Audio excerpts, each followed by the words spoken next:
पहला test England ने कमाल तरह से जीता और एक बहुत बड़ी सरप्राइज दी भारत को, क्योंकि भारत को जैसे हम सब जानते हैं भारत में हराना आसान काम नहीं है। सो इसलिए सारी दुनिया में हेडलाइंस बटोरी इंग्लैंड ने। और किस तरह से ये जीते? अपनी नेवर से डाई स्पिरिट से, टैक्टिक्स से, स्ट्रैटेजी, कमिटमेंट, फील्डिंग, ये सब कुछ भारत से बेहतर किया। जबकि 190 रन की पहली इनिंग्स की लीड कंसीड कर दी थी।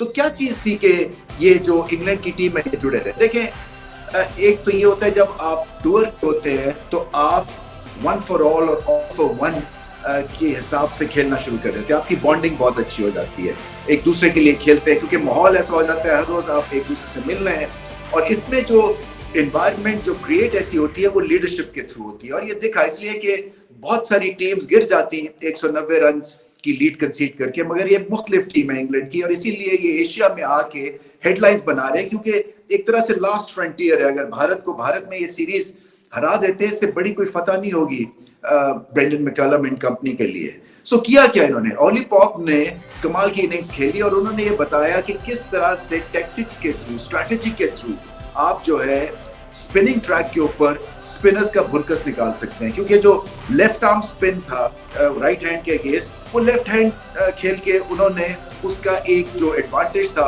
उसको नलीफाई किया। इम्प्रोवाइजेशन कमाल हद तक अच्छी की, रिस्क था। देखिए, ये एक गलत शॉट, एक स्विच हिट गलत मार दिया आपने, इनिंग्स आपकी ठप। हो सकता है मैच ही वहां से निकल जाता अगर एक दो ऐसी विकेटें मिल जाती भारत को कि रिवर्स स्वीप खेलते हुए कोई आउट हो गया या नॉर्मल स्वीप खेलते हुए या स्विच हिट खेलते हुए, क्योंकि वो एक तरह से ड्रेसिंग रूम फिर दोबारा से अपनी टैक्टिक्स रिविजिट करता है और उसमें भारत को बहुत एडवांटेज मिलना था। मगर ऑलमोस्ट 200 रन की इनिंग्स खेल गया ऑली पॉप बगैर कोई गलती किए हुए, और ये बहुत बड़ी इस लिहाज से फतह है।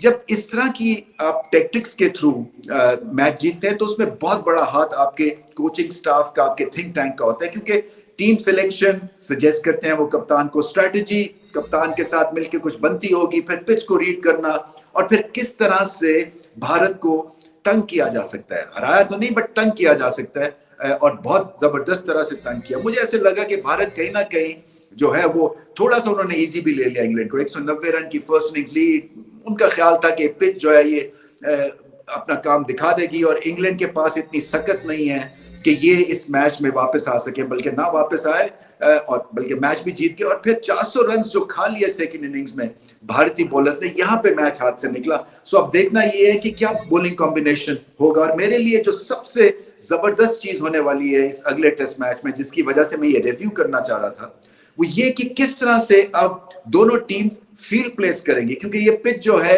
ये लग रहा है कि स्पिन होगी, लग रहा है कि यहाँ पे भी शायद 4 दिन का मुकाबला हो, ये मैच 4 दिन में ही खत्म हो जाए। सो पहले टेस्ट मैच में भारत को जो बहुत बड़ा एक सरप्राइज मिला वो ये था कि अजीब और गरीब तरह की शॉट्स खेल के इंग्लैंड ने वो बाउंड्री के कोने जो है उनको एक्सपोज किया जहां पे फील्ड ही सेट नहीं आप नॉर्मली करते हैं, क्योंकि आप एक्सपेक्ट करते हैं गेंद स्पिन होगा, नॉर्मल बैटिंग होगी, स्लिप लगेगी, शॉट लेग पे कैच हो जाएंगे या निकल के मारेंगे तो स्टंप हो जाएंगे, जो कि बहुत सारे भारतीय बल्लेबाजों ने किया क्योंकि वो प्रेशर में आ गए। और फिर स्ट्रैटेजी भी मॉडल सी लगी बैटिंग में सेकंड टाइम अराउंड प्रेशर में आके, और फिर टेल एंडर्स ने भी जहां पे फाइट कर रहे थे वहां पे फिर एकदम से हथियार डाल दिए। सो मेरे हिसाब से जो सबसे इंटरेस्टिंग चीज होने वाली है, जिसकी वजह से हम सबको ये टेस्ट मैच देखना चाहिए, वो ये कि आप फील्ड कैसे आप प्लेस करेंगे। क्या रिवर्स स्वीप के लिए क्या फील्ड होगी, कितनी दफा वो खेली जाती है, फिर स्विच हिट के ऊपर भारत खासतौर पे क्या फील्ड सेट करता है और कौन से बॉलर्स खिलाएंगे। क्योंकि जो लेफ्ट आर्म था वो तो ऐसे लगा जैसे लेफ्ट हैंडर्स को बॉलिंग कर रहे थे, तो वो जो एक राइट हैंड के अगेंस्ट एंगल का एडवांटेज होता है लेफ्ट आर्म को, वो जाया हो गया।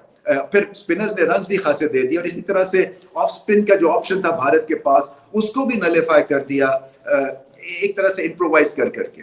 मैं समझता हूं कि ये ग्रेट टेस्ट सीरीज होने वाली है और भारत को बहुत मेहनत करने की अब जरूरत है। मुझे ऐसा लगता है 50 से 60% तक इनको अपनी गेम उठानी पड़ेगी इस इंग्लैंड टीम को हराने के लिए।